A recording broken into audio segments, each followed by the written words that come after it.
자, 이 물건 같은 경우는 7억 2,400만 원이거든요. 7억 2,400만 원이고 쭉 있습니다. 자, 이런 물건들은 또 뭐가 좋냐? 이 물건은요, 재건축 물건으로 제가 보여요.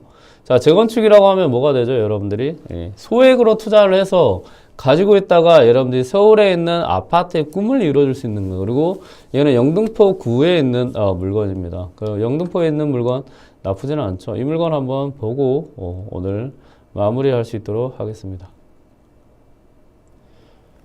자, 온베이드 옥션으로 들어가세요. 얘도 지금 100%니까 이것도 아마 거의 이것도 단독이죠, 단독. 단독인데 이런 거는 더 떨어질 거야 아마. 영등포이기 때문에 아까 그거는 위치가 완전 서울 메인이기 때문에 얘는 90%대까지, 얘는 한 제가 봤을 때 80%대까지도 유찰될 것 같은 생각이 들어요. 자, 이 물건입니다. 쭉 내려볼까요? 쭉 내려보니까 요거는 이제 그 2억 2천만 원에 대한 임차인이 있어요. 요거는 전입일이 2021년 12월 2일이니까 이건 좀 공부 좀 해야 돼요. 대항력 있는 물건입니다. 이거는 제가 봤을 때 80%까지 입찰됩니다. 그러면 저런 물건은 이제 권리 분석을 해서 입찰 들어가면 돼요. 저에게 공매 배웠던 분들은 이런 물건 투자하시면 훨씬 싸게 낙찰 받아 버리는 거죠. 근데 보증금 2억 2천이니까 아마 이거는 전부 다 배분 받아갈 가능성이 높죠. 배분 받아갈 것 같아요. 자, 그러면 이 물건에 대해서 시세 조사를 한번 해보시죠. 네이버 부동산 한번 들어가서요. 서울특별시 문례동, 영등포 문례동이네요. 영등포구 문례동 2가. 남성 맨션이네요. 뭐야, 이름이 왜 이래. 그렇죠. 왜냐면 이게 지금, 그걸로 됐으니까요. 지금, 재건축, 아파트이기 때문에 그렇습니다. 자, 얘가 지금 2동 7층입니다. 7층 707호거든요. 자, 시세 실거래가를 보니까 얘가 58.52 타입이에요. 58.52. 58.52가 82제곱짜리네요. 82제곱짜리고. 자, 그럼 시세에서 82제곱짜리 한번 볼게요. 자, 여기까지 있고 없죠? 없습니다. 매매가가 없습니다. 2021년이 가장 상승분이 있었던 곳이죠? 없죠? 없다고 하면 지금 상승되고 있죠. 이 물건 얼마까지 또 올라갈 수 있다고? 이렇게 올라간다고요, 이거 지금. 9억 3천만 원까지도 올라갈 수 있는 가능성이 있는 물건이에요. 근데 이게 지금 재건축까지 진행이 되고 있죠. 근데 지금 공매를 얼마라고요? 7억 2,400만 원이에요. 요런 걸 여러분들이 공매로 하면 이건 또 단독이라고요. 또 단독이라니까요. 단독이라고 저기 계속 말씀드리잖아요. 아까 보였죠? 100% 이상, 그러니까 90%대도 단독이에요. 공매가 그래요, 공매가. 그만큼 사람들이 많이 안 봅니다. 근데 이건 권리 분석상 문제 없을 것 같고, 만약에 대항력 있는 임차의 물건이고 약간 권리 분석을 해야 된다고 하면 이거는 80%대에서 한 85% 정도의 낙찰받을 수 있는 물건이에요. 그러면 이건 한 5억 5천 정도의 낙찰받을 수 있는 물건인데, 중요한 거는 이제 이 물건을 한번 보면, 자, 여기 보니까 뭐 시공사 어쩌고저쩌고 계속 나왔네요. 그쵸? 시공사가 나왔습니다. 한번 보시죠. 여기 클릭 한번 해볼게요. 자, 부자이커님 왜 갑자기 659, 얘는 47제곱짜리예요. 작은 타입이라는 거예요. 자, 그러면 큰 타입으로 보겠습니다. 그러면 지금 얼마예요? 8억에서 얼마? 9억. 매매로 한번 보겠습니다. 자, 8억, 5층이죠? 5층이고, 쭉 보면 9억. 9억 5천. 보이시죠? 약간 수리하면 지금 9억 5천인 거예요. 자, 한번 들어가 보겠습니다. 자, 재건축 시공사 선정이 됐다고 합니다. 시공사 선정했고요. 어쩌고저쩌고 합니다. 자, 이 물건의 위치를 한번 볼까요? 재건축 아파트라고 합니다. 그러면 얘가 아마 2021년에 최고가를 찍었다가 아마 저게 재건축이 여러 가지 이유로 이제 진행이 조금 지지분이 했을 수 있어요. 자, 여기 있네요.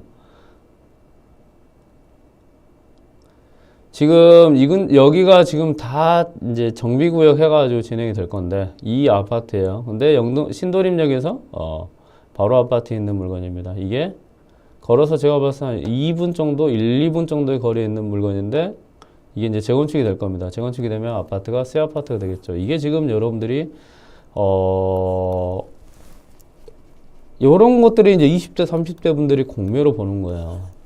그러면 일단은 7억 2,400이니까 요런 거는 거의 경기도권 아파트이지 않나요? 가격이. 그러면 이거를 여러분들이 아까 권리 분석을 하면 5억대 중반에 낙찰받을 수 있다니까요. 그럼 한 6억대 정도면 그래도 무난하게 낙찰받을 수 있는 물건이에요. 그럼 대출 한 80% 하고 여러분들이 돈 들어가고 그 다음에 재건축이라고 하면 추가 분담금부터 이제 천천히 준비해가지고 재건축해서 여기에 새 아파트라면 서울에서 그래도 뭐 여러분들 서울 입성뿐만 아니고 이 초역세권에 있는 아파트를 여러분들 걸로 가져갈 수 있는 거죠. 이런 게 제가 생각할 때는 여러분들이 이 공매로 부동산을 해야 되는 이유이지 않나 생각합니다.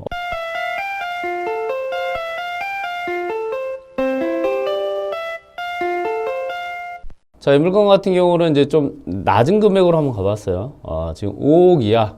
5억 이하면 많은 분들이 입찰 들어간다고 했죠. 경매로. 경매로는 최소 20명 이상 입찰 들어갑니다. 그리고 80%까지 입찰됐어요. 어디에? 서울에 있는 물건인데요. 자, 이 물건을 한번 보겠습니다. 자, 그러면 권리 분석을 한번 볼까요? 자, 80%까지 입찰됐는데 얼마에 낙찰 받았냐? 지금 거의 한 5% 정도의 낙찰 받은 것 같아요. 요거는 이 금액의 퍼센테이지예요. 그러니까 80%에 몇 프로대로 낙찰 받았냐 이거일 뿐이에요. 그러니까 제가 봤을 때 85% 정도의 낙찰을 받은 것 같습니다. 자, 이 물건 권리 분석상 문제가 있는지 없는지 보고 시세를 한번 볼 수 있도록 하겠습니다.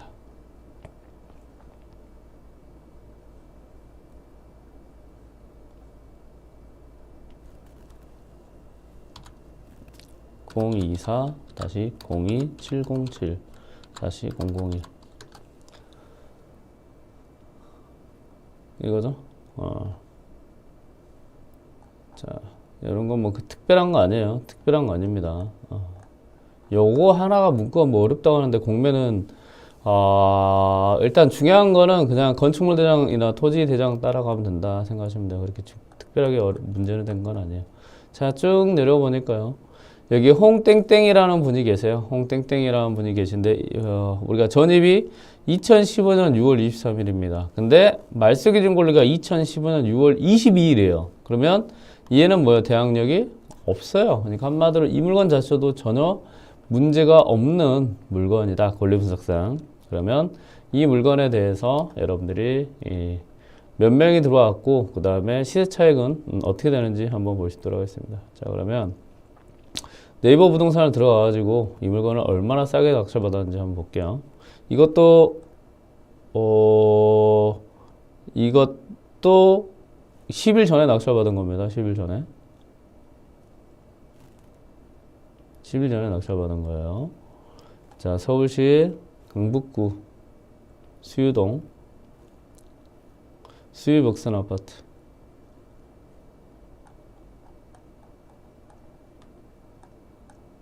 수유벽산, 여기 있네. 1차 2군가 보죠. 자, 얘가 지금 63.78 타입입니다. 63.78 타입. 제가 이제 여기서 또 공매 팁을 하나 드릴게요.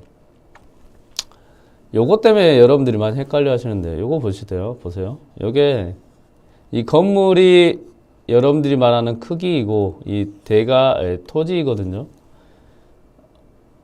요게 보면요. 공매는, 여기서 보시면, 요게 왔다 갔다 해요. 뭔 말이냐? 원래는 대지가 먼저 나온 다음에 건물이 나오거든요. 근데 요걸 많이 익숙한 사람들은 요것만 보고 사람들이 검색을 해. 33.62 타입인가? 라고 검색을 해서 패스를 해버리거든요. 아니요. 공매가 재밌어요, 진짜. 왜 재밌냐? 이거가 이렇게 바꿔서 나오는 경우가 은근히 많아요. 그러면 이 바꿔서 나오면 어떻게 되냐? 공고문 자체를 사람들이 읽을 수가 없는 거예요. 그러면 이게 또 경쟁에서 확 유찰이 되는 거죠. 이게 또 투자 포인트라고 생각하시면 됩니다. 그러니까 한마디로 경매 같은 경우는 일률 편차들 똑같아요.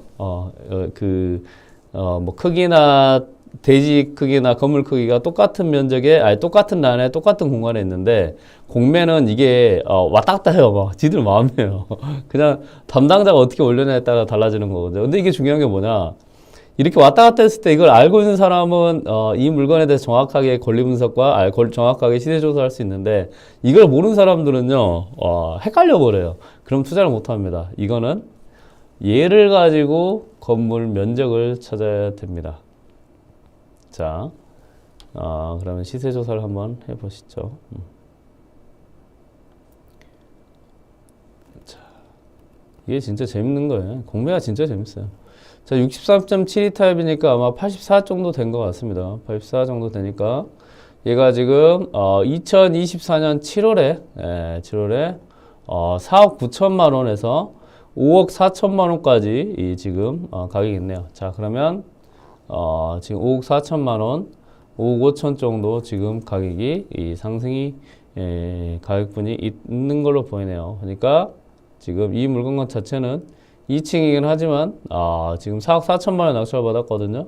그러니까 얘네들은 지금 2024년 7월 상승분이 이렇게 좀 많이 반영 안 될 때는 4억 5천 정도에서 그다음에 5억 5천 정도. 그럼 지금 매매는 어떻게 됐을까요? 한번 보시죠. 매매 84 타입 이 나왔네요. 자, 보이시나요? 자, 지금 이 상승분이에요. 얘는 뭐예요? 아직 상승이 안 된 거예요. 자, 좀 더 내려가시죠. 5억 3천이죠? 자, 이게 상승이 지금 돼가고 있어요, 지금. 얘네들은 아직 상승분이 반영이 안 됐죠? 지금 똑같은 겁니다. 경매 물건도 2층이에요. 2층이고, 이 지금, 공매 물건도 2층입니다. 2층이에요. 자, 쭉 내려보면, 지금 보면, 지금 매물로 나온 애들이 6억 3천에서 비슷한 애들이 6억 2천. 그러니까 인테리어 정도 되면 6억 2천에서 6억 3천. 그리고 일반 인테리어 안 된 애들은 지금 5억 3천 정도 됐네요. 그리고 얘네들은 지금 시세 자체가 아직은 7월에 거래가 됐기 때문에 지금 막 핫한 분위기까지는 아직 아니겠죠. 이 위치 자체가 서울에서 그래도 메인 중심은 아니니까요. 그런데 중요한 건 뭐죠? 지금은 반영이 많이 됐죠. 자, 이 물건을 얼마에 낙찰받았다고요? 이게 중요한 거예요. 공매로 낙찰받은 금액이 얼마 낙찰받았어요? 4억 4,500만 원에 낙찰받았습니다. 근데 여기서 지금 플러스 1억으로 시세차익을 낼 수 있는 물건이 된 거죠. 지금 5억 2천에서 6억 3천까지 같은 층이 나오고 있습니다. 그리고 이게 지금 아까 63제곱이니까 약 20평 정도 되는 것 같거든요. 이런 거에 풀 인테리어 한다고 하면 저번에 말씀을 드렸어요. 한 150만 원 정도면 그래도 이 물건에 대해서 풀 인테리어 할 수 있거든요. 그러면 여러분들이 여기에서 한 3천만 원 정도 플러스해서 4억 7천 돼서 풀 인테리어 해가지고 6억 3천만 원을 내는다고 하면 여러분들은 거의 시세 차익만 1억 5천 이상 낼 수 있겠네요. 근데 이건 중요한 건 뭐예요? 가격이 싸죠. 그런데 중요한 건, 더 중요한 건 뭐죠?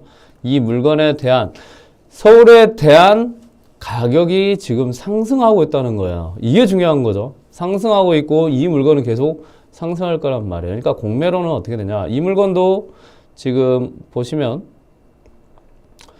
팔렸던 금액들을 보면 2층은 없지만 지금 일단 13층 4억 9천 얘는 지금 약간 금매로 팔렸던 것 같아요. 다른 애들보다 싸게 팔렸죠. 그러면 보통 5억대 정도에 팔렸습니다. 아니면 거의 4억 후반대에 팔렸죠. 그런데 공매로는 얼마에 낙찰을 받았다고요? 이게 중요한 포인트인 거예요. 거의 그러니까 가격보다 싸게 낙찰을 받았다는 거죠. 어떤 가격보다요? 현재 매매로 나온 가격 그리고 실제 실거래된 가격보다 싸게 낙찰을 받았다는 거예요. 그러니까 여러분들이 여기에 주목을 하십시오. 이런 부동산 상승기를 하잖아요. 그러면 여러분들이 경매도 괜찮아요. 경매도 괜찮은데 조금만 더 고생을 하세요. 조금만 더 고생을 해가지고 공매를 공부하십시오. 그러면 어떻게 되냐? 아예 지금 사자마자 이런 지금 시세 실거래보다 싸게 낙찰받을 수 있는 게 공매예요. 실거래보다 싸게 낙찰받고 그 다음에 더 중요한 게 뭐죠? 이렇게 분위기가 상승했을 때 이런 상승분을 먹어버린단 말이에요. 이게 저는 굉장히 중요한 포인트라고 생각을 합니다. 자, 오늘은 30분이 아니고 이제 추석이니까 조금 더 길게 해서 여러분들이 이제 제가 물건도 좀 찾아왔거든요. 그것까지 여러분들 보고 오늘 마무리할 수 있도록 하겠습니다. 자, 그럼 몇 명이 들어왔나? 지금 시세보다 한 4천에서 5천만 원 싸게 낙찰을 받았는데 몇 명이 들어왔나? 이게 이제 또 중요한 지표가 될 수 있겠죠. 온비드 들어가 보겠습니다. 공매는 제가 강조를 하지만 정말 부동산을 싸게 살 수 있는 방식 중에 하나고, 그리고 경매보다 훨씬 싸게 살 수 있습니다. 자, 몇 명 들어왔죠? 한번 볼게요. 6명 들어왔습니다. 6명.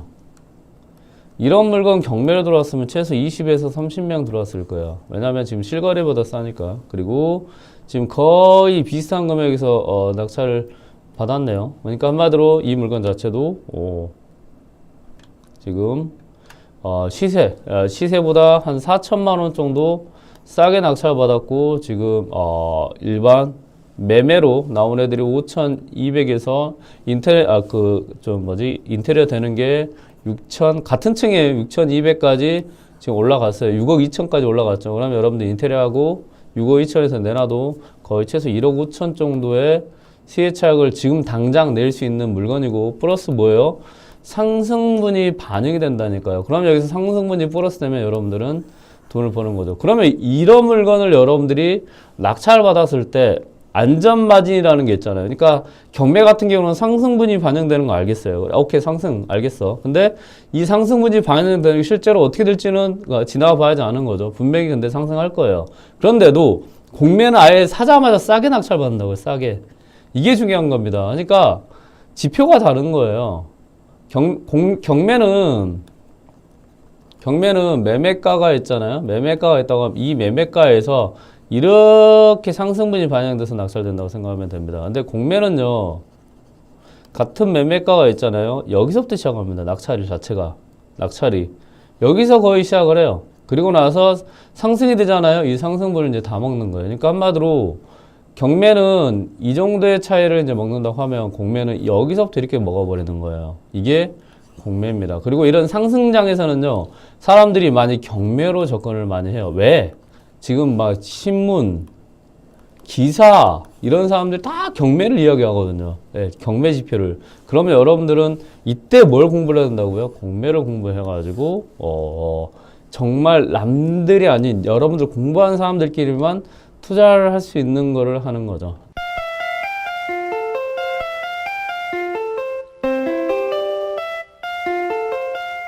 자, 여기서 이제 중요한 지표가 이게 되겠네요. 지금 9월 3일에 입찰 들어갔고요. 한번 80%가 입찰됐다가 21억, 그러니까 한마디로 여기에 100%를 넘겨서 이제 낙찰을 받았다라는 게 이제 중요한 지표고요. 그리고 몇 명이 들어왔냐? 15명이 들어왔습니다. 그러니까 조회수 자체도 그렇게 높은 편은 아니거든요. 사람들이 많이 관심을 갖는 것도 아닌데도 낙찰 금액 자체가 많이 높네요. 그러니까 이렇게 지금 21억대가 되면 입찰자 자체가 많이 줄죠. 그런데도 15명이 들어왔다는 거는 제가 생각할 때 많이 들어왔다고 생각합니다. 그리고 만약에 5억이야, 누구나 투자할 수 있는 3억이야 라고 하면 이제 입찰하는 사람들이 달라지겠죠. 권리 분석 한번 보고 이 물건에 대해서 시세를 한번 보겠습니다.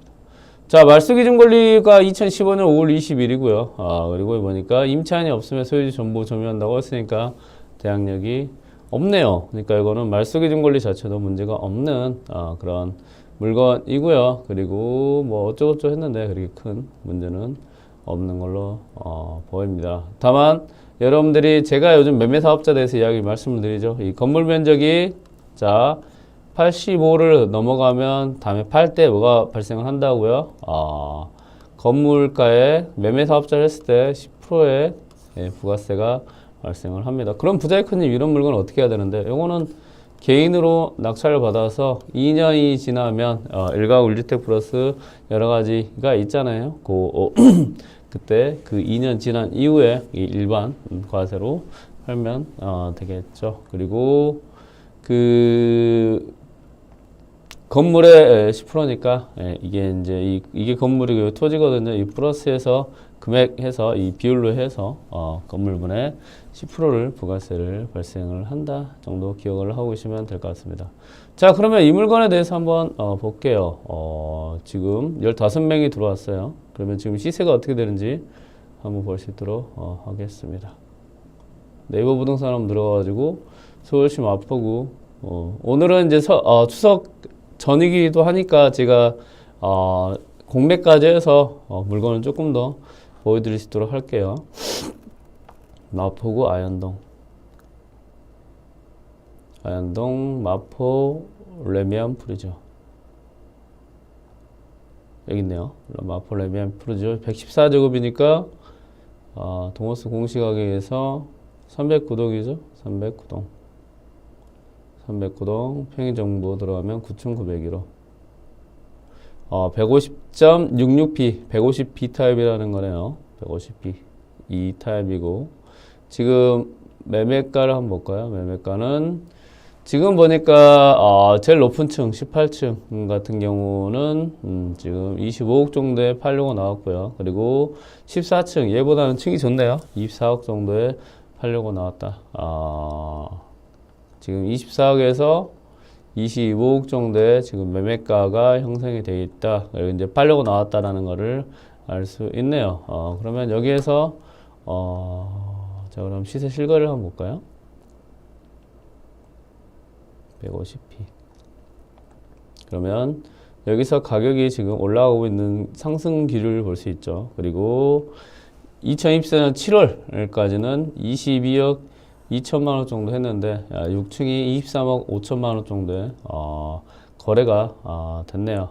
그렇다고 치면 이 물건 같은 경우도 일단은 그래도 거의 시세보다는 좀 낮게 낙찰이 되긴 했죠. 근데 시세가 지금 우리가 얼마지? 잠깐만요. 지금 최근에 팔렸던 게 23억 5천이니까 얘 비슷한 층이에요. 그러면 얘가 21억 7천이죠. 그래서 명도 어쩌고 하면 뭐 22억. 그러면 뭐 1억 조금 더 낮게 아니면 1억 5천 정도 지금 시세 차익 정도. 그리고 제가 봤을 때 이거는 시세 차익을 따라서 아마 상승하고 있는 거를 반영을 해서, 그리고 매매가 자체가 지금 좀 계속 높아가고 있잖아요. 이거를 반영을 해서 낙찰을 받은 것 같습니다. 경매가 그래요. 경매 같은 경우는 이렇습니다. 일반 분들도 많이 입찰을 하기 때문에 시세 차익은 그렇게 많이 높지는 않고, 이런 상승하는 곳에서는 상승분이 반영이 돼서 낙찰이 됐다 생각하시면 될 것 같습니다. 이 물건 같은 경우도 2024년 7월이 22억 2천이니까 거의 아까 낙찰 가격에 비슷하죠. 그런데 한 달 뒤에 신고가가 1억이 올랐죠. 그렇기 때문에 이 물건 자체도 향후에 팔릴 것까지, 그리고 서울 어떻게 보면 반영 분위기가 반영이 됐다라고 생각하면 될 것 같습니다. 한마디로 15명 입찰했다고 하면 그래도 많이 입찰했고, 그리고 시세까지 반영이 됐네요. 그럼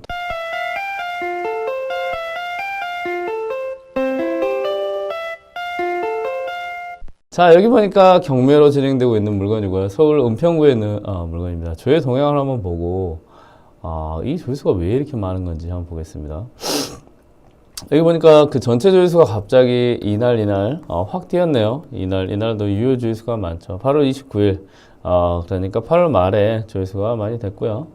그리고 일단 기본적으로 지금 서울 아파트 자체가 핫하니까 조회수가 많이 그래도 높은 편입니다. 그리고 여러분들이 이런 조회수를 보고 입찰할 때 좀 팁을 하나 드리면요. 이 유효 조회수가 5분이라는 기준이거든요. 그래서 5분 동안 이걸 클릭을 해서 가만 지켜보신 분들이 카운팅 되는 거고, 얘는 그냥 클릭만 하면 카운팅이 되는 거예요. 그 말은 클릭만 하는 거는 그냥 이게 있구나 라고 지나가시는 분이고, 5분 이상 카운팅 하신 분은 뭐죠? 관심 있어가지고 지켜보시고 조사를 하신 그런 분들이라고 생각하시면 돼요. 그러면 여러분들 혹시 이 물건에 관심 있다고 하면 이 조회수에 이런 유효 조회수가 높은 분들이 여러분들 경쟁자라고 생각하시면 됩니다. 그러면 여러분들이 입찰을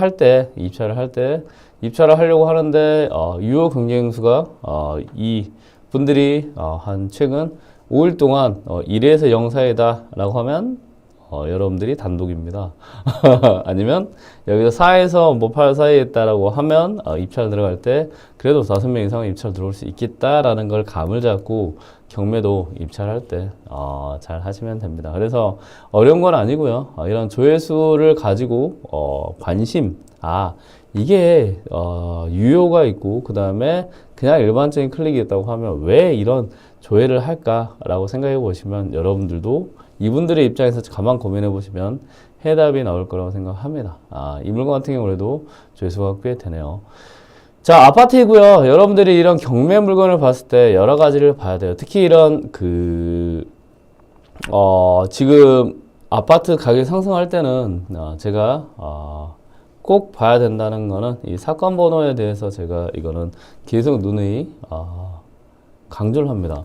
2021 타경 3225라는 거라고 했죠. 그러면 2021 타경이라는 거는 경매로 2021년에 나온 거예요. 자, 경매로 시작합시다. 이 물건을 진행을 하려고 하는데 여러 가지 이유로 지금까지 아직 낙찰이 안 됐다라고 생각하시면 됩니다. 그러면 2021년에 이 부동산이 아파트가 나왔다는 거는 2021년에 이 가격이 얼마입니다. 1억이에요 라고 가격이 일단 만들어지고 그 다음에 여러분들이 그 1억에 지금 살 수 있는 기회라고 생각하시면 됩니다. 그러면 2021년에 이 가격이 지금 서울 아파트 가격이 얼마였고 그러면 지금은 상승기라고 하면 그런 상승분이 반영이 안 된 그런 아파트일 가능성이 있다라고 생각하시면 됩니다. 다만 2021년도 서울은 그래도 가격이 좀 있는 편이었죠. 자, 그러면 사건번호에 대해서 좀 알고 있는 것도 좋다. 그럼 오늘 두 가지 중요한 여러분들이 경매에서 투자 팁이 나왔네요. 조회수로 다른 경쟁자들의 경쟁 심리를 이해하는 것, 그리고 두 번째 이 사건 번호를 가지고 이 가격이 언제 매겨졌다라는 것을 가지고 이 물건에 입찰 들어갈 때 다른 경쟁자가 그래도 몇 명 정도 들어올 수 있는지에 대한 예측과 그리고 이 물건이 지금 싸게 나왔는지 그리고 비싸게 나왔는지 생각하는 것. 결국은 여러분들이 경매로 입찰 들어갈 때 중요한 거는 이 부동산을 싸게 사는 게 중요합니다. 그래서 경매는 항상 이렇게 생각하세요. 내가 이 부동산을 그냥 사는 게 아니다. 싸게 산다. 싸게 사는 거에 목적을 두고 목표를 둬야 돼요. 그래야 여러분들이 공부를 더 하게 되는 거고 그리고 그 목표에 맞게 투자 방향을 잡아가는 것. 낙찰을 받기 위해서 하는 게 아니고 싸게 낙찰을 받는 것, 싸게 사는 것, 이게 여러분들이 경매를 하는 중요한 이유입니다. 특히 이렇게 부동산 상승기에는 특히나 싸게 살 수 있는 것이 경매라고 생각하시면 됩니다.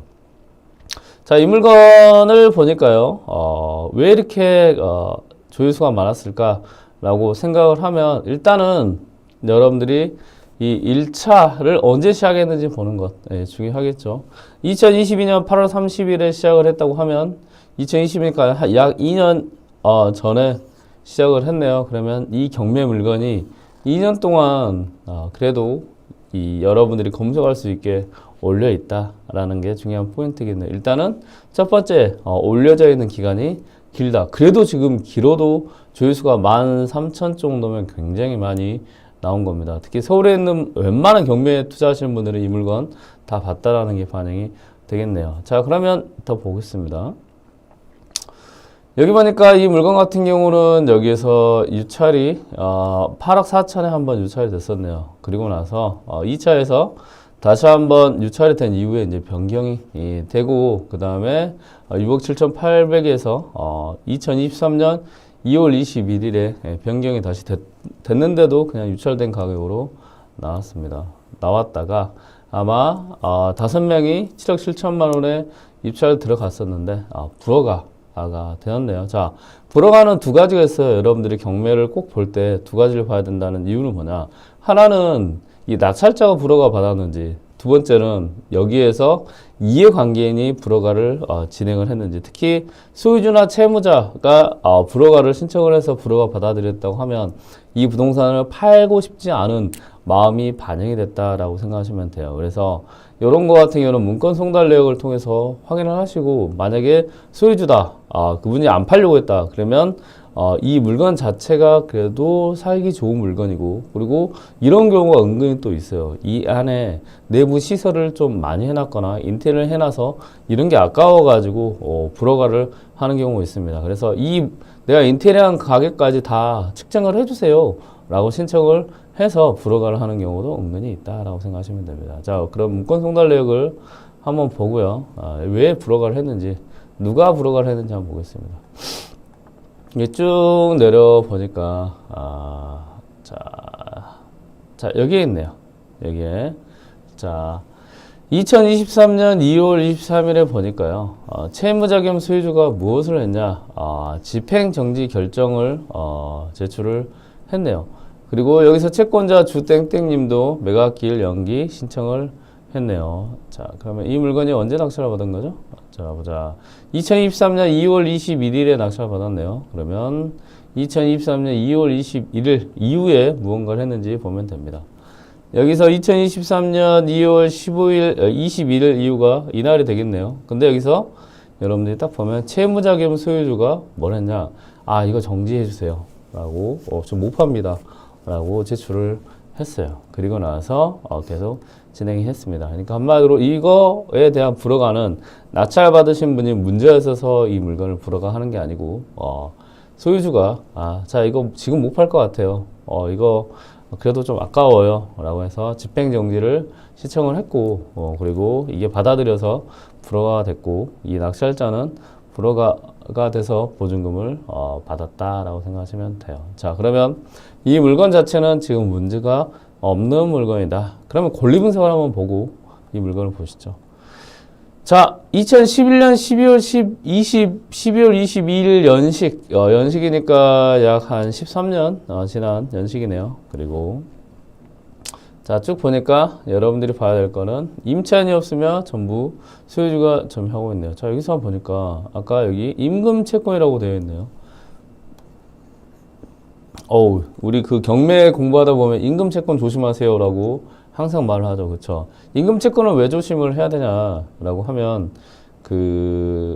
우리가 최우선 변제라고 해가지고요. 최우선으로 먼저 돈을 받아가는 사람들이 두 케이스가 있어요. 하나는 우리나라에서 작은 보증금, 우리가 최우선 변제금이라고 하죠. 우리 작은 보증금을 가지고 살고 있는 분들, 그래서 사회적 약자라고 생각해서 법에서 경매나 공매 절차에서 다른 빚들보다 가장 먼저 돈을 줍니다. 그를 배당이라고 해요. 그런 작은 임차인이 있고요. 그 다음에 그런 월급이나 그 다음에 퇴직금을 못 받는 분들 있어요. 그 중에서도 사회적 약자에 해당하시는 분들이 있습니다. 그분들을 퇴직금이나 월급이라고 해서 그게 임금이라고 하잖아요. 이런 임금을 받을 돈을 임금 채권이라고 합니다. 그리고 약 3개월치 정도를 보호를 해줘요. 그런데 이런 한 회사에 보면 여러 명의 직원들이 있잖아요. 그 직원들이 각각의 돈을 주세요. 임금 채권을 말할 수도 있는데 이거를 이제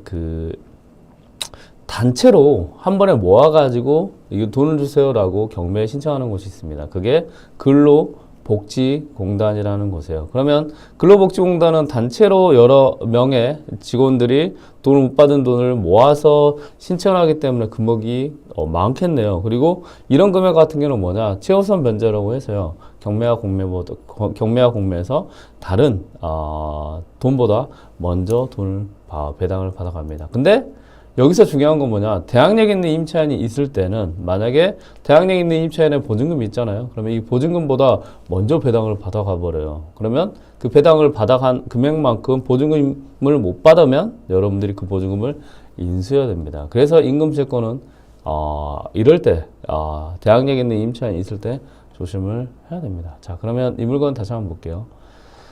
자, 임금채권 있습니다. 임금채권이 있어요. 한번 쭉 내려보시면 어디에 있냐? 이거 있네요. 근로복지공단에 여기 있네요. 근로복지공단에 여기 가압류가 있네요. 그리고 금액을 한번 보면요. 2천만 원 정도 되네요. 그러니까 한 몇 분 정도 못 받아가지고 근로복지공단에 신청을 해가지고 근로복지공단이 이 채무자의 부동산에서 배당을 받아서 그 임금을 못 받는 분들에게 나눠준다. 다만 이게 빨리 배당을 받아갔기 때문에 얘네들도 최우선이 된다라고 생각하시면 됩니다. 자, 이런 근로복지공단이 있을 때 여러분들이 이렇게만 생각합니다. 근로복지공단이 있으니까 지금 이게 불허가 됐고, 그리고 혹시 문제가 생겨서 이 물건에 입찰 들어가면 안 되는 거 아닌가라고 생각할 수 있는데요. 여기서 또 하나 단서를 달면 요거는 돈을 받아간 순서에서 먼저 받아갈 뿐이에요. 먼저 받아가요. 그러면 여러분들이 항상 조심해야 될 게 뭐냐? 돈을 받아가는 임차인이 있을 때, 그것도 대항력, 여러분들한테 이 돈을 다 못 받아갔을 때 여러분들이 나가세요라고 했을 때 안 나갈 수 있는 힘이 있는 임차인이 있을 때 안 나가는 힘을 우리한테 대항한다고 하잖아요. 그걸 대항력이라고 합니다. 이런 대항력 있는 임차인이 있을 때 이런 근로복지공단 임금 채권이 위험하지. 대항력 있는 임차인이 없잖아요. 그러면 이 물건은 그냥 다른 사람들끼리 알아서 배당을 받고 없어집니다.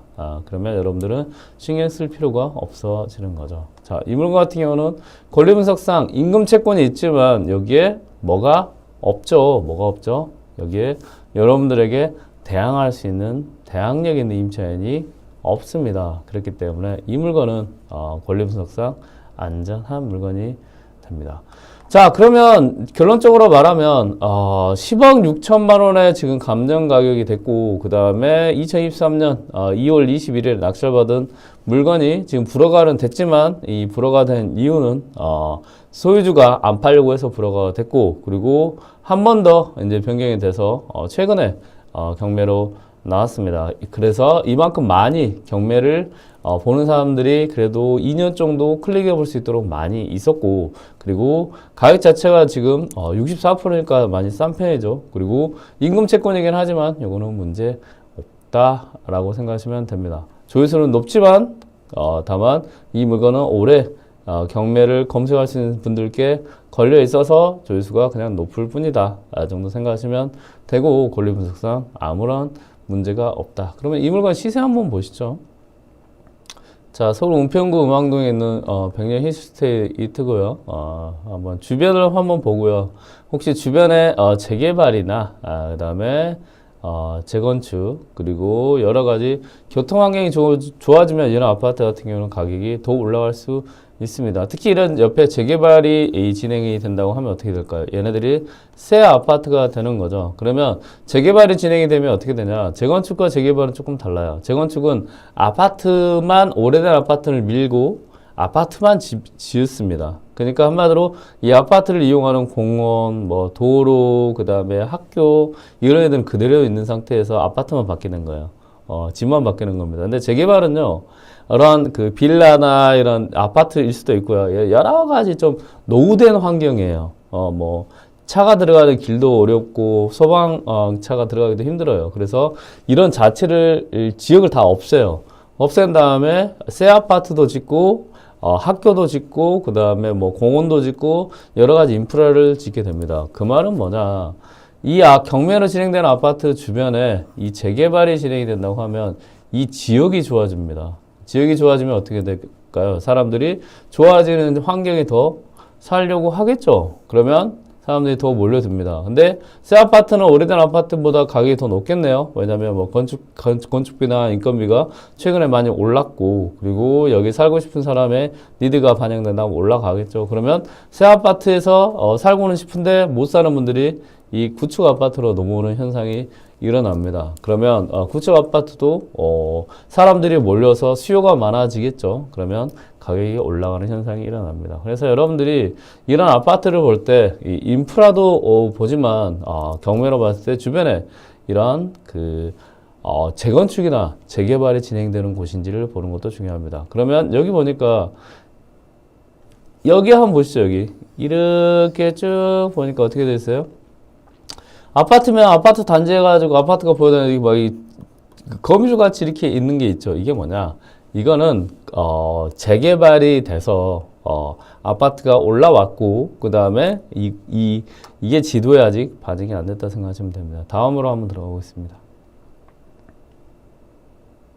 자, 얘가 보면 2010년 11년에 입주한 애인데요. 얘를 한번 보면 얘는 언제 2022년 11월 준공했습니다. 그럼 얼마 안 됐죠? 2022년 11월이면 그러면 얘도 한번 클릭을 해볼까요? 얘는 2018년이네요. 그리고 얘도 백년 히스테이 비슷한 거죠. 이거는 과거이겠네요. 그러면 자, 이 아파트, 이 새 아파트들이 아마 얘도 새 아파트일 것 같아요.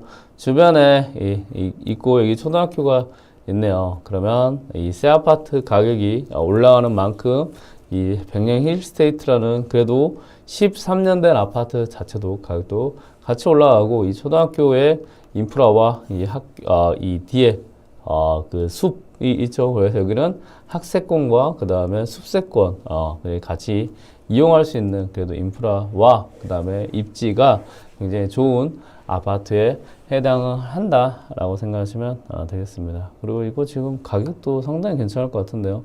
이런 물건이 여러분들이 그래도 경매로 입찰할 때 투자를 하면 나쁘지 않은 물건일 수 있다라고 생각하죠. 자, 네이버 부동산 들어가가지고요. 이 물건이 지금 얼마에 가격이 나왔는지 보겠습니다. 자, 이 물건은 문제 없는 물건입니다. 그러면 여러분들이 내가 초보다 하더라도 그래도 입찰 들어갈 때도 충분히 괜찮은 물건일 수 있습니다. 자, 은평구에 있네요. 음암동 백년 힐스테이트. 미음 비읍 백년산 힐스테이트 3차네요. 3차. 예, 들어가 볼까요? 그러면 얘가 지금 7층이고요. 그러면 84.59 타입이네요. 전체를 매매로 가고 84 타입 많이 있죠. 그러면 여러분 이제 동호수 공시가격을 보시고요. 304동의 평균정보에서 704호를 한번 보겠습니다. 704호를 보니까 109.22A 타입이네요. 예, 그럼 109A 타입이라는 걸 알 수 있습니다. 그러면 이 물건이 지금 얼마에 나와 있는지 보이시죠? 자, 이게 여러분들이 여기서 또 중요한 포인트를 하나 또 알려드릴게요. 자, 전체를 한번 보겠습니다. 전체를 보니까 자, 84 타입이 이렇게 쭉 있죠. 쭉 있는데 여기서 중요한 거는 서향이 있고 남서향이 있고 남향이 있습니다. 자, 근데 89A 타입으로 가볼까요? 얘네들은 지금 다 남향으로 되어 있네요. 그러면 이런 물건 같은 경우는 지금 타워형 아파트라고 생각하시면 돼요. 그러면 이 304동 자체는 동 자체가 남향이기 때문에 사람들이 선호하는 곳이고요. 이 공시가격을 또 보면 704호는 여기에 있는 애다라고 생각하시면 되겠습니다. 자, 우리 304호 여기서 봐볼까요? 304동. 여기 있죠. 이거네요. 304동만 이렇게 남쪽으로 되어 있네요. 그러면 이 남향이기 때문에 다른 동보다는 그래도 사람들이 선호한다라고 생각하시면 좋을 것 같습니다. 그리고 최근 실거래가 8억 4,900만 원에 찍혀 있고요. 그리고 가격은 계속 올라가고 있는 그런 추세다 생각하시면 됩니다. 그리고 지금 8억 6천에서 아마 이 물건 같은 경우는 이제 9억 여기 있네요. 9억. 네, 8억 9천에서 9억 사이 지금 시세가 형성이 되고 있다라고 하면 지금은 6억 7,800만 원이니까 가격이 상당히 괜찮은 물건입니다. 자, 이 물건 같은 경우는 자, 정리를 한번 해드리면요. 조회수는 높아요. 조회수는 지금 13,000 정도. 자, 오늘은 서울 아파트 중에서도 조회수가 높은 애들로 해서 봤고요. 이 물건 같은 경우는 가장 조회수가 높습니다. 13,000 정도 됐고, 그리고 이 조회수를 제가 팁을 하나 드리면 아까 조회수 동향을 클릭을 하면 클릭만 하는 조회수와 그 다음에 5분 정도 같이 봤던 조회수가 있습니다. 그러면 우리 경쟁자들은 그래도 5분 이상 봤던 사람들이 이 물건에 관심 있다라고 하면 그런 유효 5분 이상 본 조회수를 가지고 여러분들이 입찰 전날 한번 확인을 해서 다른 경쟁자가 이 물건을 얼마나 클릭을 해봤는지 혹시 한 5일 사이에 경쟁자가 클릭이 없다라고 하면 여러분들이 단독으로 낙찰을 받을 수 있는 그런 기회가 생길 수 있다라는 걸 염두에 두고 접근하시면 되고요. 그리고 사건 번호가 오래됐으면 그 과거의 시세가 반영이 돼서 이 물건에 있다 생각하시면 돼요. 그리고 이 물건 같은 경우는 조회수가 높긴 하지만 2년 정도 그냥 걸려 있어서 경매로 걸려 있어서 사람들이 많이 봤다. 다만 주변에 재개발이 많이 됐죠. 그리고 학교와 그다음에 숲세권 위치가 굉장히 좋은 아파트이고요. 그리고 다만 권리분석상 임금 채권이 있습니다. 임금 채권이 있다는 거는 어떤 월급을 못 받아가지고 돈을 주세요라고 했을 때 임금 채권을 모아가지고 한꺼번에 경매 절차에서 돈을 주세요라고 하는 곳이 있습니다. 그게 근로복지공단입니다. 그러면 근로복지공단은 직원들이 많이 이 돈을 주세요라고 신청을 했을 때는 금액이 많이 높아질 수 있어요. 그래서 근로복지공단이 있으면 여러분들은 세 가지를 확인을 해야 돼요. 첫 번째는 여기에 대항력 있는 임차인이 있는지 없는지, 두 번째는 근로복지공단의 이 가압류 자체 금액이 얼마인지 확인을 하시면 됩니다. 그리고 세 번째는 이 근로복지공단 외적에 다른 최우선 변제금이 있는지만 확인하시면 여러분들은 안전하게 투자를 할 수 있습니다. 자, 결론은 조회수는 많이 높지만 이런 물건들은 여러분들이 투자하는데 문제 없다라고 생각하시면 됩니다.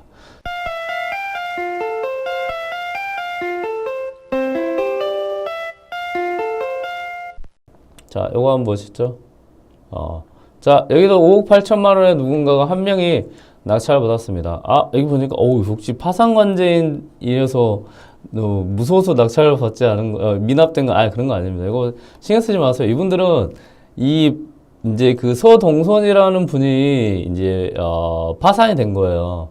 파산이 돼서 파산하면 그냥 하진 않습니다. 그냥 하면 사실 이 부동산이 파산하는 단계에서 굉장히 여러 가지 모르면 이제 손해를 많이 봐요 또. 근데 이 변호사가 도와주는 거예요. 파산 절차나 그다음에 여러 가지 이제 뭐 있는 부동산을 팔아서 또 파산할 때도 뭐 충당도 하고 여러 가지 절차 해줍니다. 그렇기 때문에 이 명도랑은 거의 관련이 없다라고 생각하시면 돼요. 그리고 오히려 이 변호사님들 이렇게 있으면 이쪽 사무실 전화하셔가지고요, 요거 명도 관련해서 한다고 이야기하면 오히려 더 빨리 끝납니다. 여러분들이 생각하는 것보다 훨씬 더 빨리 끝나요. 그래서 이런 파산관제인이 있잖아요. 그러면 명도도 그렇게 어렵지 않게 끝난다라고 생각하십시오. 뭐 변호사 있다고 해서 어렵지 않나요? 명도 뭐 혹시 정하지 않나요? 라고 생각하시는데 그런 거 아닙니다. 자, 여기서 보니까 말소기준 권리가 2020년이네요. 2020년 2월 24일이고요. 그리고 여기서 임차인이 없으면 전부 소유주가 사용한다고 되어 있네요. 그러면 말소기준 권리보다 먼저 전입한 임차인이 없다고 하면 대항력 없음이 됩니다. 이런 물건은 문제가 없고, 문건 송달 내역에서 한번 볼게요. 이 물건에 대해서 혹시 미납을 했는데 이분이 불허가나 매각허가 결정 취소를 해서 혹시 문제 있는 걸 찾아서 했는지 한번 보겠습니다. 여기서 또 말합니다. 낙찰받은 날짜 2024년 5월 28일 보고 5월 28일 이후로 낙찰자가 뭘 했는지 확인하는 거예요. 여기 보니까 2024년 5월 28일 이후로 뭐가 없네요. 뭐가 없고, 최고가 낙찰자 최고로 돈을 주고 낙찰받았다. 최고가 매수한 사람이죠. 이 산 사람을 매수인이라고 합니다. 최고가 매수인이라는 단어가 없다는 거는 이 물건 자체에 문제가 있지 않았기 때문에 이분이 불허가나 매각허가 결정 취소를 하지 않았다라고 생각하시면 되고, 특히 이런 뭐 최고가 어쩌고저쩌고 이런 것 때문에 이제 막 걱정돼가지고 입찰을 안 하신 분들 계시는데 신경 안 쓰셔도 됩니다. 그래서 이 물건은 시세조사에서 여러분들이 입찰 들어가도 나쁘지는 않겠죠. 그리고 아시다시피 이렇게 한 번 미납되면 거의 이 정도 금액에선 입찰 들어가면 거의 단독입니다. 근데 한 번 더 이건 무조건 유찰될 거예요. 그러면 여러분들이 그러니까 이 동네 가서 두산 아파트가 지금 가격이 호가가 어떻게 되는지 알아보시면 요거보다 훨씬 높을 거예요 지금. 그러면 이 물건은 이거 단독이라니까요. 이거 이렇게 경매는 이런 식으로 접근하는 거예요. 그러니까 누군가 낙찰을 받아서 미납을 했다고 하면 말씀드렸다시피 여러분들 지금 막 급해가지고 들어오는 투자자들이 있어요. 그게 실거주하는 분들보다는 오히려 투자를 하고 싶은 분들이 일반 중개소에서 매물을 살 수가 없으니까 경매로 들어옵니다. 근데 이분들은 이렇게 누군가 낙찰을 받아서 미납된 물건들은 절대 입찰 들어가지 않습니다. 그러면 여러분들은 공부 좀 하시고 이 기회에 가장 쉽게 접근할 수 있는 게 누군가 낙찰을 받아서 미납된 거로 접근하시면 됩니다.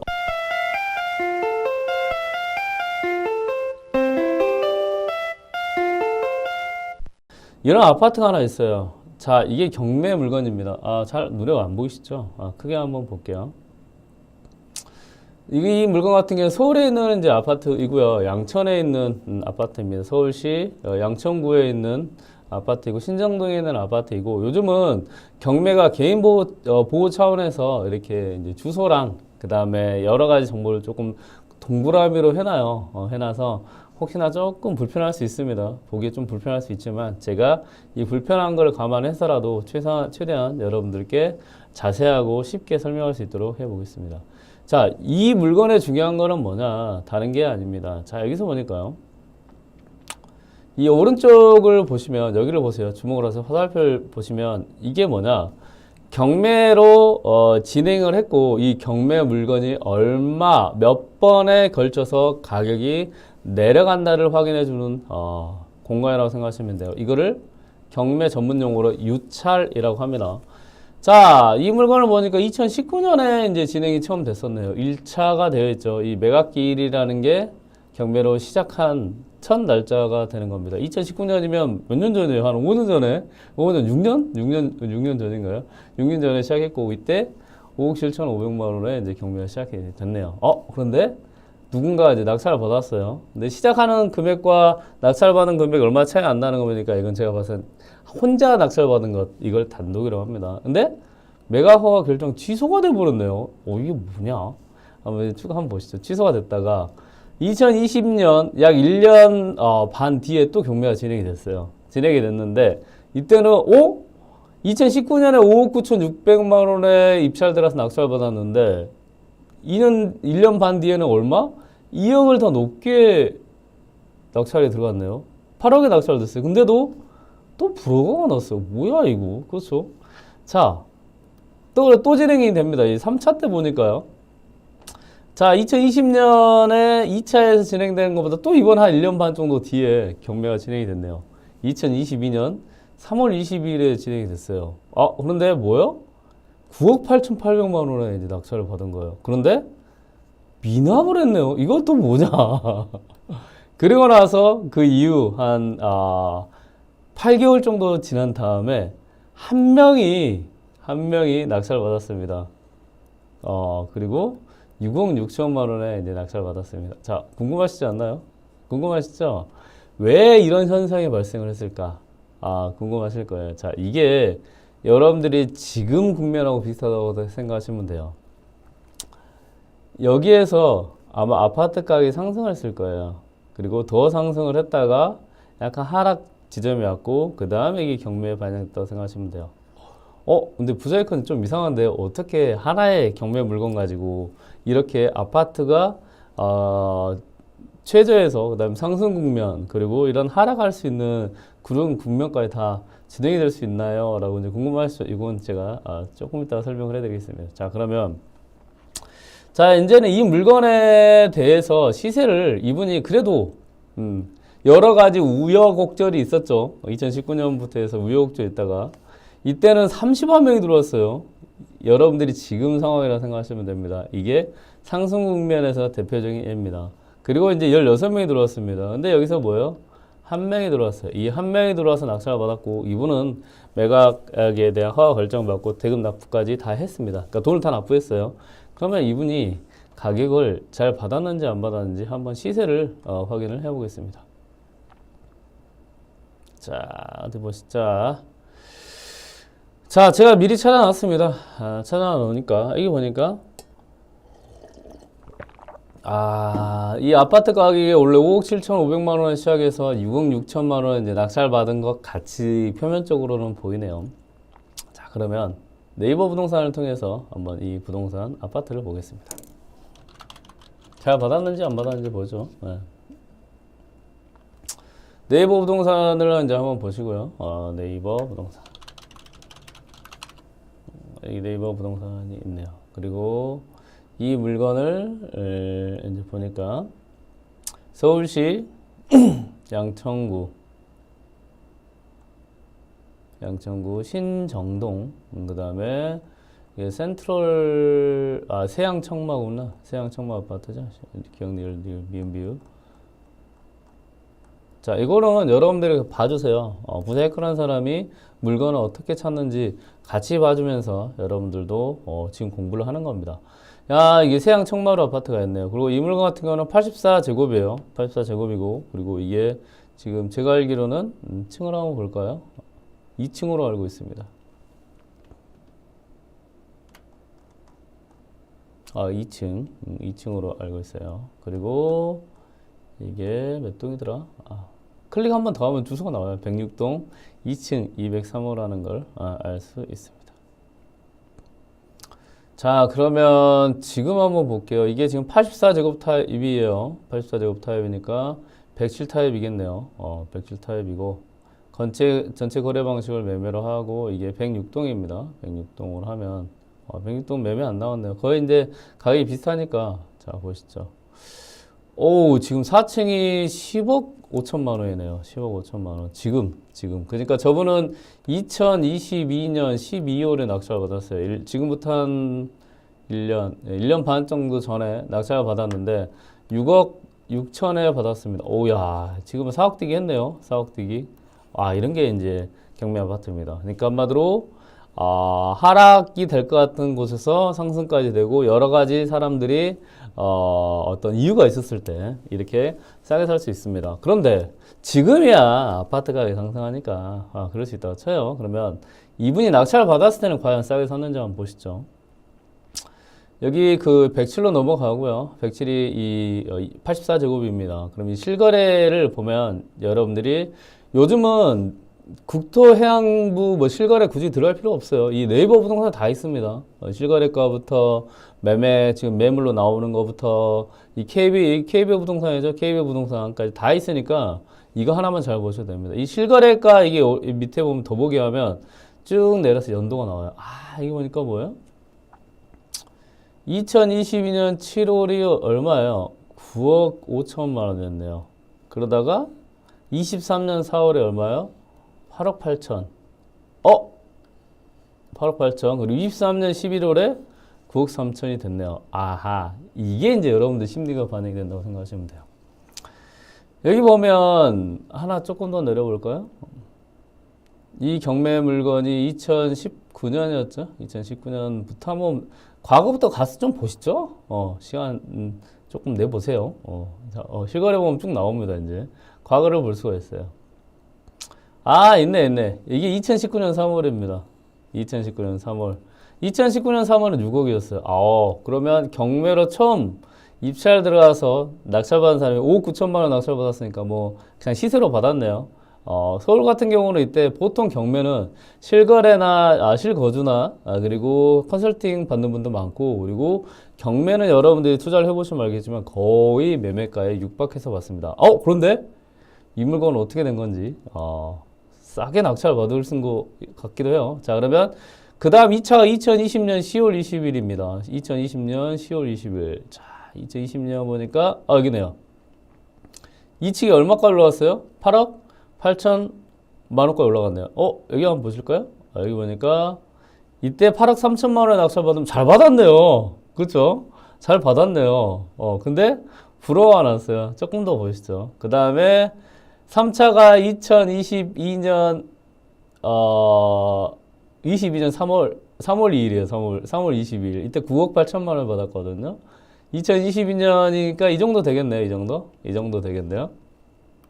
와, 이게 또 11억까지 올라갔었네요. 그러니까 지금 9억 8천만 원 낙찰 받은 게 괜찮다는 거네요. 근데 여기서 어떤 현상이 발생을 했죠? 내려가면서 아마 이거 그래프로 보면 2019년, 20년 이렇게 하면 될 것 같아요. 19, 20, 22 이렇게 하면 19에서 20까지 올라가고 21까지 이렇게 쭉 올라갔다가 아마 22년 말 정도 이렇게 꺾였던 상황인 것 같습니다. 자, 이 꺾였던 상황에서 어떻게 되죠? 21년 11월 그러니까 이 3차로 경매를 낙찰받았던 22년 3월까지는 그래도 가격이 최고점까지 올라갔었고요. 그 이유는 좀 꺾여가지고 한 1, 2억 정도 꺾였죠. 그리고 2023년 4월에는 그래도 많이 꺾이지는 않았네요. 8억 8천만 원까지도 거래가 됐다라고 하면 이분 입장에서는 이거 다시 한번 볼까요? 6억 6,600만 원에 낙찰을 받긴 했지만 어때요? 아까 최소 8억 5천만 원 정도 됐기 때문에 이 물건은 지금 그래도 2억 정도 싸게 경매로 낙찰받았다는 걸 알 수 있습니다. 그리고 한 명이 입찰했죠. 이게 굉장히 큰 거입니다. 자, 이거를 잘 보면 어떻게 됐냐. 이때는 상승기였던 것 같아서 거의 상승기 정점이었고 내려가면서 살짝 가격이 꺾이니까 여기에 이 한 명이 아닌 16명이 들어와서 낙찰받고 누군가 미납을 했죠. 미납을 한 다음에 다시 나왔기 때문에 어떻게 해요? 사람들이 관심이 이제 없어진 겁니다. 그리고 더 떨어지지 않을까라고 걱정하다가 누군가가 한 명이 낙찰을 받았다는 거죠. 시세가 얼마일 때? 8억 중반일 때 낙찰을 받았습니다. 자, 굉장히 재밌죠. 경매라는 게 이렇습니다. 2019년부터 진행을 해가지고요. 2022년까지 한 4년 동안에 걸쳐서 경매 물건이 나와가지고 우여곡절이 있었어요. 그리고 부동산 상승기와 하락기, 그리고 지금 또 다시 상승기로 해서 이게 얼마짜리가 됐다고요? 이게 지금 10억 5천이 지금 육박하고 있고요. 그리고 제가 생각할 때는 거의 한 11억, 12억, 과거 11억대 이상으로 상승하지 않을까 생각합니다. 왜냐하면 인플레이션도 있고요. 그리고 여러 가지 과거 대비 물가나 여러 가지 많이 상승을 했기 때문에 11억 이상 올라가지 않았을까 생각합니다. 그러면 이 물건은 잘 싸게 낙찰을 받았다라는 걸 알 수 있죠. 자, 그러면 이 경매 물건 한번 어떤 사정이 있었는지, 왜 매각허가 결정 취소가 되고 불허가 되고 미납이 되고 결국은 한 명이 낙찰을 받게 됐는지 한번 경매 물건으로 들어가 볼 수 있도록 하겠습니다. 자, 이 물건이에요. 이게 너무 복잡하죠. 이게 복잡하게 됐다는 것. 그러면 여러분들은 이제 하지 말자 이거 이렇게 나오실 건가요? 아니면 자, 여기까지 복잡했더라도 왜 이렇게 됐는지 한번 여러분들이 따져본다고 하면 이때 입찰 들어갈 수 있는 충분한 용기와 공부가 되지 않을까요? 저는 그렇게 생각합니다. 한번 보시죠. 이 물건은 처음에 2019년에 나왔습니다. 경매로 나오면요, 보통 6개월에서 1년 정도 좀 대기를 하다가 경매로 나옵니다. 그러면 이 경매로 나올 때는 보통 한 2018년에 경매로 시작할게요라고 하다가 첫 팔리는 시점이 2019년이 되는 경우가 많아요. 그리고 자, 2018년에 경매 한번 시작합시다 라고 해서 이 경매 물건이 법원에 맡기면 이게 뭐가 만들어지냐, 사건. 이 경매에서는 법원에서는 진행되는 걸 다 사건이라고 합니다. 사건. 그래서 사건에서도 이 몇 개의 사건이 많이 있을 거 아니에요. 그러면 이 번호를 매깁니다. 그래서 사건들마다 번호를 매겨서 사건 번호라고 하고요. 그리고 이것이 사건 번호입니다. 그리고 자, 2018년에 지금 팔아주세요 맡겼을 때 법원에서는 2018년에 받으면 이때 사건 번호라는 거를 부여를 하고 경매를 진행합니다. 그리고 나서 뭘 하냐? 이때 2018년에 사건을 받으면 가장 경매 법원에서 먼저 하는 게 뭘까요? 그렇죠. 여러 가지가 있지만 그래도 가장 중요하게 먼저 하는 거는 이 부동산이 얼마인데, 얼마. 왜 팔아야 될 거 아니에요? 팔아야 될 거 아니에요? 얼마인데 하고 가격을 매깁니다. 가격을 어떻게 매기냐? 이 법원에서 자, 이거 그냥 뭐 1억입니다, 2억입니다 할 수 없어요. 객관적인 곳에 맡깁니다. 이게 감정평가하는 곳이에요. 그래서 이 가격이 얼마입니다라고 평가하는 곳에서 가격을 매겨서 서류를 만들어서 법원에 제출합니다. 이게 감정평가서라는 것입니다. 그래서 여러분들이 이것만 하시면 돼요. 이렇게 사건 번호가 나와 있는 물건 중에 앞에 2018이라는 게 있다. 그러면 이거는 2018년 가격으로 경매가 진행이 된다 생각하시면 됩니다. 이게 중요 포인트겠죠. 언제 중요 포인트일까요? 그렇죠. 지금같이 가격이 상승하고 있을 때 중요 포인트인 겁니다. 왜 그럴까요? 지금 저에게 이 영상을 보신 분들은 이게 2018년에 가격이 매겨졌으니까 이때 1억이라고 하면 지금 보니까 한 50% 올랐던데? 그러면 지금이 1억 5천이에요. 5천인데 어때요? 과거 가격 그대로 지금 경매를 진행을 해요. 그럼 사람들은 이게 지금 1억이 1억 5천 된 거를 아는 사람만 이게 지금 싸다는 걸 알 수 있다는 거죠. 이게 중요 포인트입니다. 자, 중요하게 봐주세요.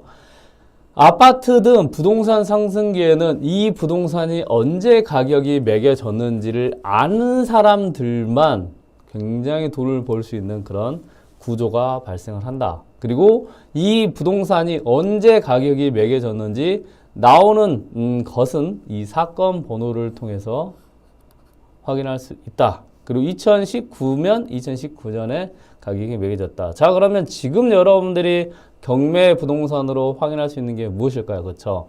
과거 하락기 때 이 시점에 가격이 매겨진 물건을 찾아서 투자를 하는 것, 이것도 좋은 부동산을 싸게 살 수 있는 포인트 하나입니다. 2022년 여기 보니까 12월에 어때요? 아까 심리가 좀 떨어졌었죠. 그래서 제가 이 전체 물건 한번 봐드리는 거예요. 이 변동을 보면 2022년 타경으로 나오면 이때 가격이 매겨지고 지금 2024년은 뭐야? 이때보다 거의 한 서울 이 신정동 아파트로 보면 한 3억에서 4억 정도 오른 거를 알 수 있죠. 그러면 이때 나온 물건을 가지고 경매를 접근하신다고 하면 저분들도 일단 기본적으로 싸게 지금 팔려고 나온 물건을 고를 수 있다라는 게 중요 포인트예요. 자, 그러면 2019년부터 무슨 일이 있었길래 이렇게 2022년 4년 동안 경매로 진행이 됐고 결국은 한 명이 낙찰을 받았을까요? 자, 이 상황을 제가 한번 분석을 해드리겠습니다. 어디서 분석을 할 수 있냐고요? 재밌는 곳이 있습니다. 그게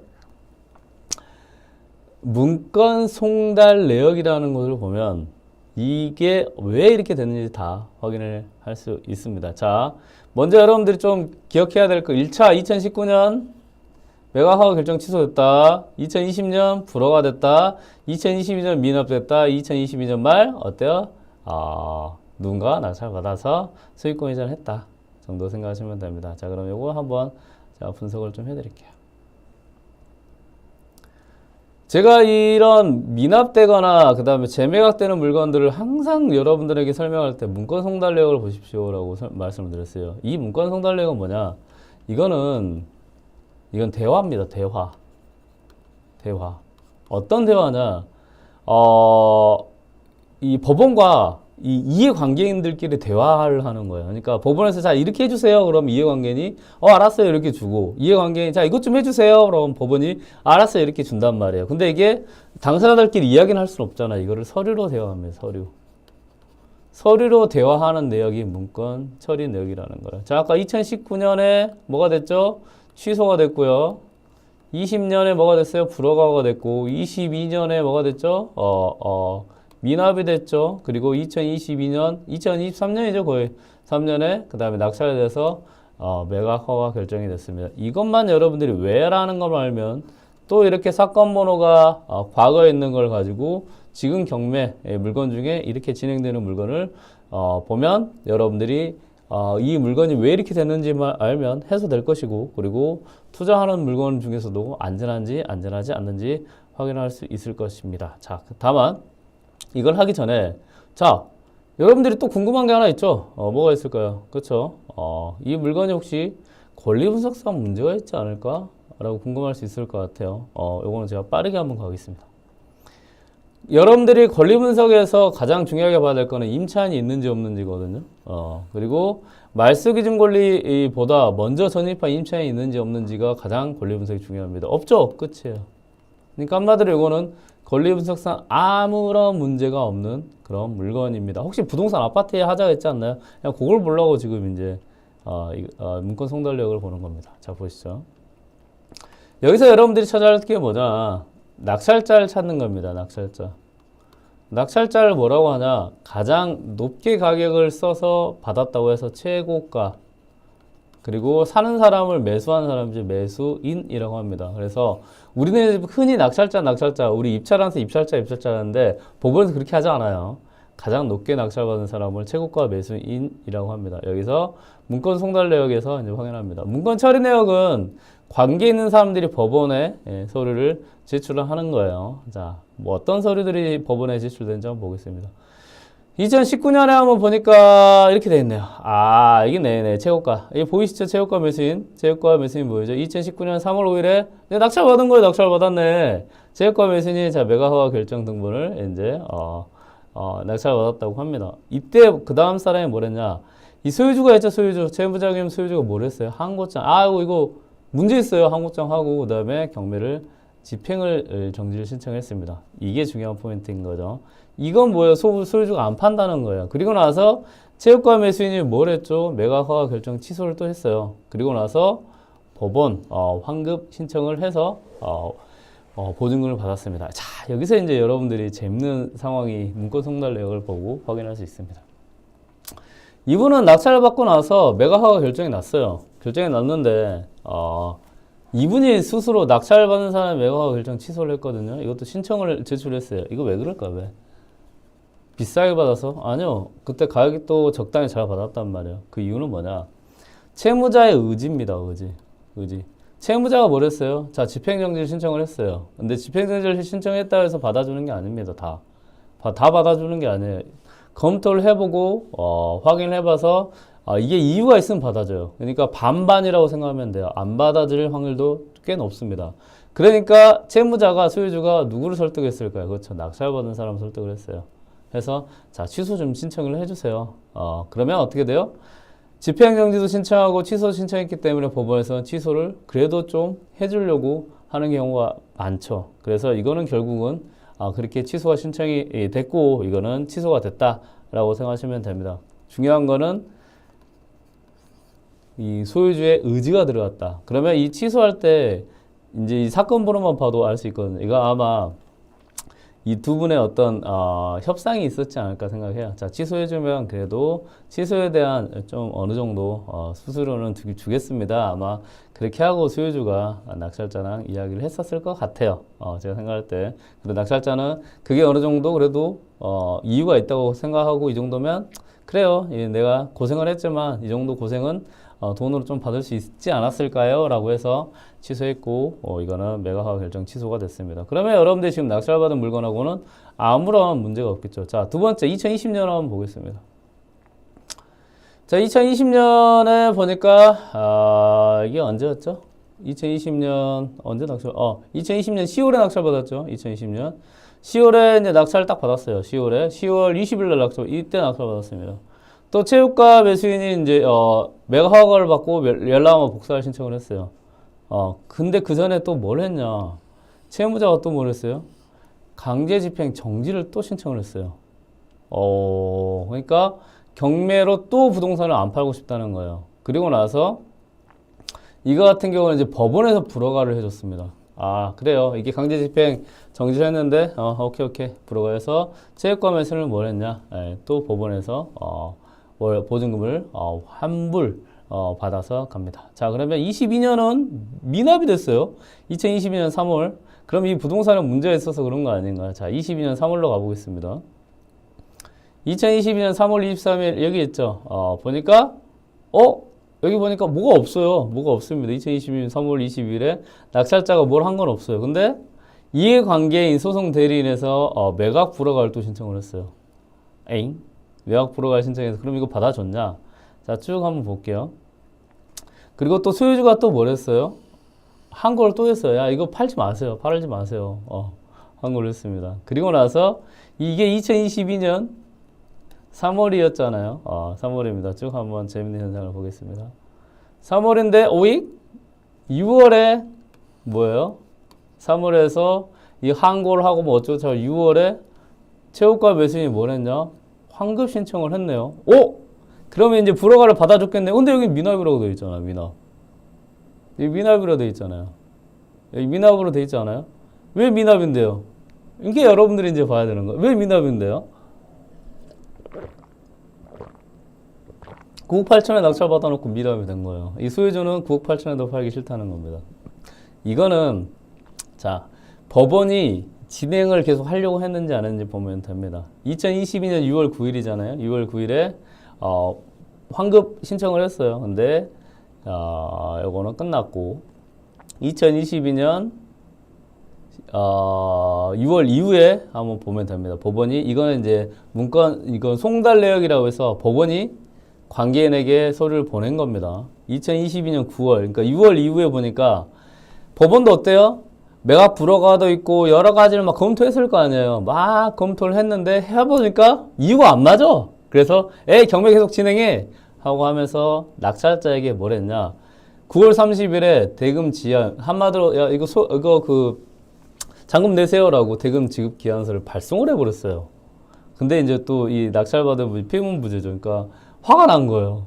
아니 내가 지금 뭐 한 8개월을 기다렸는데 이제 와서 뭐 소유주가 매각허가 불허가 치고 어쩌고 막 했는데도 안 받아주다가 나한테 돈을 내라고. 근데 이때 문제가 뭐였죠? 이때 이제 재밌는 현상이 발생하죠. 이때 문제가 뭐였죠? 부동산이 어떻게 됐냐? 보이시나요? 22년 7월부터 이제 꺾인 거예요. 그러니까 낙찰자는 2022년 상승기 때 2월에 낙찰 받아놓고 진행을 했는데 이게 꺾여버렸어요. 22년 7월 정도에 한 1, 2억씩. 그러니까 심리가 이제 팔자로 가는 겁니다. 꺾이니까 어때요? 이분은 아유 기다렸는데 가격은 내려갔는데 다 이걸 사라고 해서 뭘 했어요? 미납을 했습니다. 기억하십시오.